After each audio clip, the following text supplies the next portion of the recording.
Sejarah rempah-rempah di Indonesia, Pulau Jawa jalur rempah di wilayah Jawa merupakan bagian penting dalam jaringan perdagangan Nusantara pada masa lampau.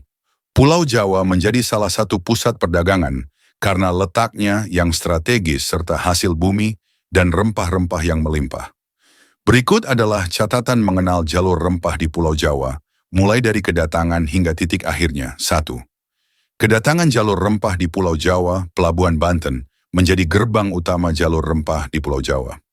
Saat itu, Kerajaan Banten berperan penting sebagai pusat perdagangan internasional, terutama lada.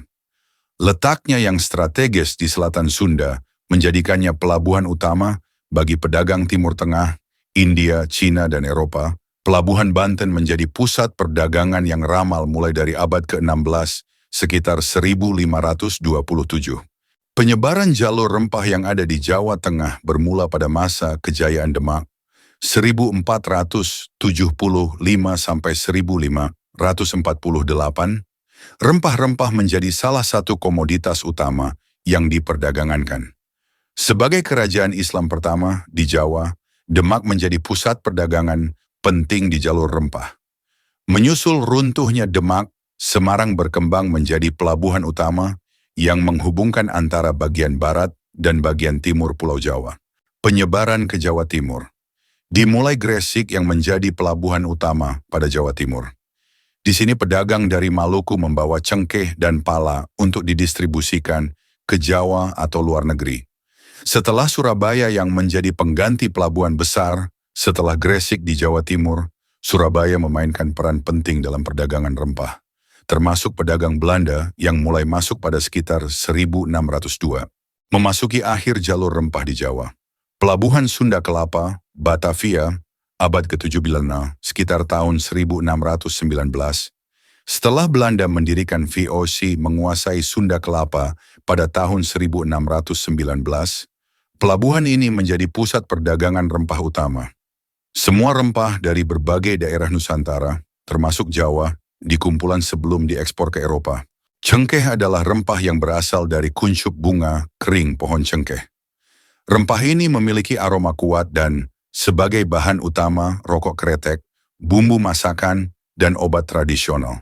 Seperti meredakan sakit gigi, meningkatkan pencernaan, mengandung antioksidan yang baik untuk melawan peradangan, serta menjaga kekebalan tubuh. Minyak cengkeh juga digunakan dalam aromaterapi dan pengobatan herbal. Jepara, Madura, dan didistribusikan dari Maluku. Serai adalah tanaman tropis dengan aroma segar khas citrus yang sering digunakan sebagai bumbu penyedap dan bahan pengobatan tradisional. Banyak ditanam di daerah dataran rendah Jawa. Rempah-rempah ini menjadi alasan utama bangsa Eropa seperti Portugis, Belanda, dan Inggris tertarik menjelajahi Nusantara. Mereka tidak hanya mencari komoditas ini untuk memenuhi kebutuhan lokal, tetapi juga untuk ekspor ke Eropa, tempat rempah-rempah sangat berharga. Dataran Jawa, kapulaga adalah rempah yang berasal dari biji tanaman kapulaga. Kapulaga dikenal dengan rasa dan aroma yang unik, sedikit manis dan pedas, serta sering digunakan dalam masakan, baik dalam hidangan gurih maupun manis. Selain penggunaannya dalam kuliner, kapulaga juga memiliki manfaat kesehatan, seperti sifat antioksidan dan antiinflamasi yang dapat mendukung pencernaan dan mengurangi gangguan pernapasan. Ditanam di beberapa wilayah pedalaman Jawa. Kayu manis adalah rempah yang berasal dari kulit bagian dalam pohon kayu manis. Rempah ini digunakan sebagai bumbu untuk memberikan aroma manis dan hangat yang khas. Selain penggunaannya dalam kuliner, kayu manis memiliki manfaat kesehatan, termasuk membantu mengontrol kadar gula darah, bersifat antioksidan, dan antiinflamasi. Kayu manis juga sering digunakan dalam pengobatan tradisional untuk meningkatkan pencernaan dan meredakan gejala flu serta batuk. Kayu manis juga diperdagangkan di kemiri adalah biji dari pohon kemiri yang sering digunakan dalam masakan. Selain penggunaannya dalam kuliner, kemiri juga memiliki manfaat kesehatan, seperti sifat antioksidan dan antiinflamasi yang dapat membantu menjaga kesehatan jantung dan mendukung sistem kekebalan tubuh. Kemiri juga bermanfaat untuk perawatan rambut. Minyak kemiri dapat digunakan untuk menutrisi dan menguatkan rambut. Jawa Barat dan Jawa Tengah. Kunyit adalah tanaman herbal yang sering digunakan sebagai bumbu dan pewarna dalam masakan, seperti kari dan nasi kunir. Rimpang kunyit memiliki warna kuning cerah dan rasa yang sedikit pahit serta pedas. Kunyit dikenal memiliki banyak manfaat kesehatan, terutama karena kandungan kurkumin di dalamnya yang memiliki sifat antiinflamasi, antioksidan, dan antimikroba. Tersebar di berbagai wilayah di Jawa, terutama daerah Jahe adalah tanaman rimpang yang sering digunakan sebagai bumbu masakan dan obat tradisional. Jahe memiliki rasa pedas yang khas dan biasa digunakan dalam berbagai hidangan, minuman, serta sebagai bahan dasar jamu. Secara medis, jahe dikenal memiliki banyak manfaat, seperti meredakan mual, memperbaiki pencernaan, dan membantu mengurangi peradangan. Jahe juga digunakan untuk meredakan gejala flu, batuk, dan masuk angin, serta meningkatkan sirkulasi darah. Pala adalah rempah yang berasal dari biji pohon pala. Pala memiliki rasa hangat dan sedikit manis, dan sering digunakan dalam berbagai masakan. Selain kegunaannya dalam kuliner, pala juga memiliki manfaat kesehatan, termasuk sifat antioksidan dan antiinflamasi yang dapat membantu mengurangi peradangan dan meningkatkan kesehatan pencernaan. Kenapa rempah-rempah itu penting? Menambah rasa pada makanan. Digunakan dalam pengobatan tradisional. Mempunyai nilai ekonomi yang tinggi. Manfaat rempah-rempah. Kesehatan. Banyak rempah memiliki khasiat baik, seperti menghangatkan badan dan meningkatkan daya tahan tubuh. Kuliner menambah cita rasa yang berbeda pada masakan, seperti pedas, manis, atau harum. Menjaga keberagaman rempah-rempah. Mengapa harus dilestarikan? 1. Sebagai warisan budaya yang berharga. 2. Penting untuk pertanian dan ekonomi petani. Bagaimana cara kita membantu? 1. Menggunakan rempah-rempah lokal dalam masakan. 2. Belajar dan menghargai keberagaman rempah.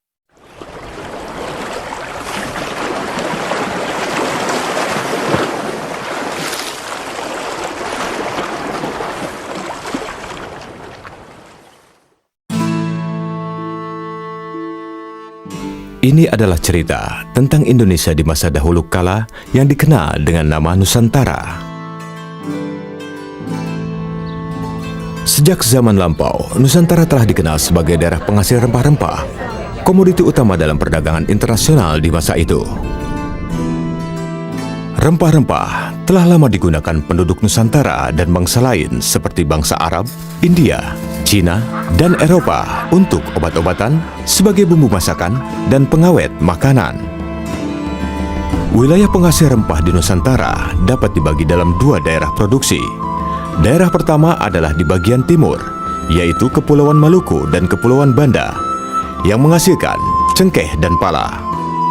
Sementara di wilayah barat, yang terdiri atas Pulau Sumatera, Jawa, dan Kalimantan sebagai daerah penghasil lada.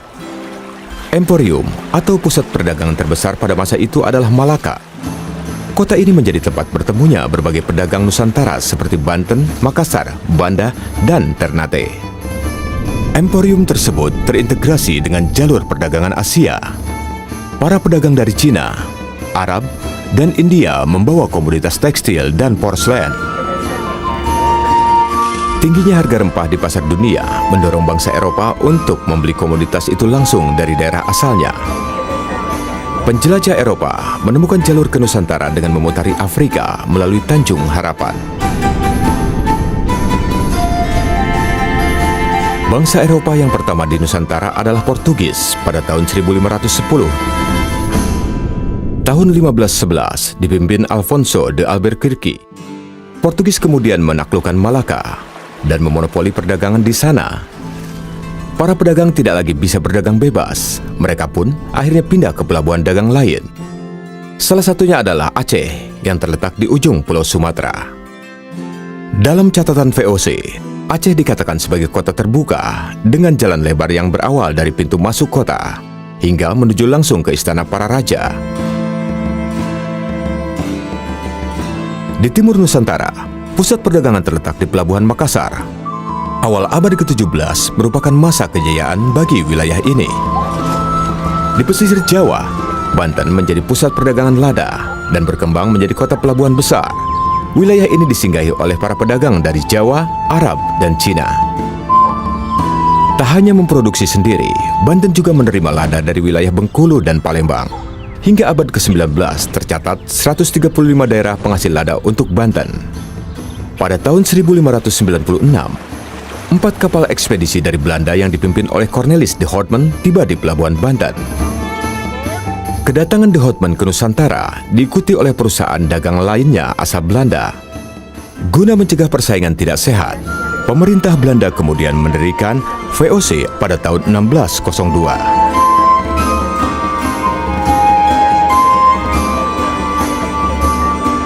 Pada tahun 1605, di bawah komando Stephen van der Hagen, menduduki Ambon dan menjadikan sebagai ibu kota penguasa Belanda di Asia Timur. Pemimpin tertinggi dijabat oleh Pieter Both. Tahun 1619, Gubernur Jenderal Jan Pieter Zonkun berusaha menguasai wilayah Jayakarta. Daerah itu kemudian dinamai Batavia. Kota Batavia menjadi residensi Gubernur Jenderal, sekaligus pusat administratif Belanda. Batavia juga menjadi titik temu berbagai jalur pelayaran kompeni di wilayah Asia. Guna memonopoli perdagangan lada, VOC melakukan berbagai langkah untuk menundukkan Kesultanan Banten, termasuk melalui peperangan. Hingga akhirnya, Banten berhasil ditundukkan pada tahun 1684.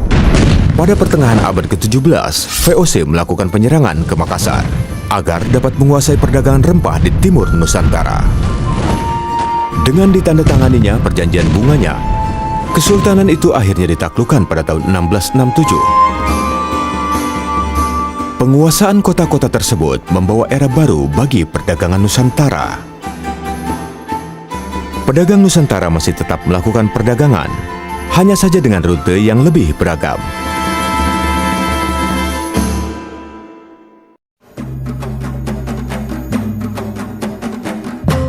Perjalanan rempah-rempah Nusantara membawa kisah kejayaan maritim yang berkelindan dengan kesuraman kolonialisme. Jalur rempah membawa kekuatan yang menyatukan antar suku bangsa dan budaya dalam proses pembentukan bangsa Indonesia.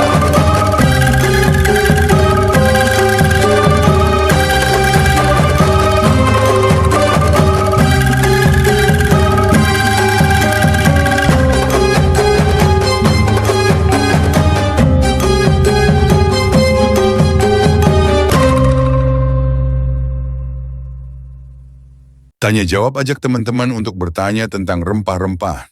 Kesimpulan, keberagaman rempah-rempah Indonesia memiliki banyak rempah yang unik dan bermanfaat. Ajakan untuk mencintai rempah-rempah Indonesia. Mari kita pelajari dan nikmati rempah-rempah dari tanah air kita. Terima kasih, mari kita jaga keberagaman rempah-rempah Indonesia.